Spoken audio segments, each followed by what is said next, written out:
தேவன் பார்க்கவில்லை, அவர் விசேஷமாய் உன்னையும் என்னையும் பார்த்து கொண்டிருக்கிறார்.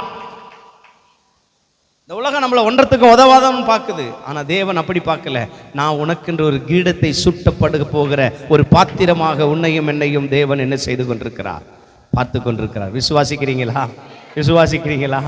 அவ்வளோதான் என் வாழ்க்கை, இவ்வளோதான், இதான் லிமிட்டு பல இருக்கு, இதான் கடைசி கட்டம் பேர் இருக்கு, அவ்வளோதான், இதுக்கு மேலே நம்ம உயர முடியாது, இதுக்கு மேலே நம்ம வாழ முடியாது, இதுக்கு மேலே நம்ம ஒன்றும் தேர மாட்டோம் போல இருக்குன்னு நம்ம நினச்சிக்கிட்டு இருக்கிற பேர். உன் நினைவுகள் அவர் நினைவுகள் அல்ல.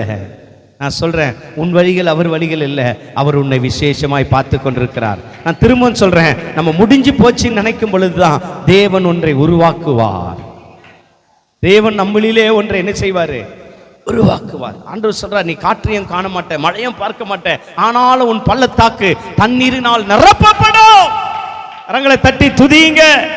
அப்பா என்னவோ உன்னை செய்ய போகிறதுக்காக என்னை பேச சொல்லுகிறார். காலையில் இப்படி பேசல ஆண்டவர், ஆனா உங்களை குறித்து ஏதோ ஒரு கரிசனை வைத்திருக்கிறார். அல்லேலூயா, அல்லேலூயா. கர்த்தர் உன்னை எல்லாவற்றத்திலும் மேன்மைப்படுத்துவார். உடைந்து போய் வந்திருக்கிறியா? நொந்து போய் வந்திருக்கிறியா? கைவிடப்பட்டு வந்திருக்கிறியா? தோல்வியை கண்டு வந்திருக்கிறியா? கர்த்தர் சொல்றாரு, உனக்கு ஒரு மாபெரும் ஜெயத்தை உன்மேலே நான் சுட்ட போகிறேன்.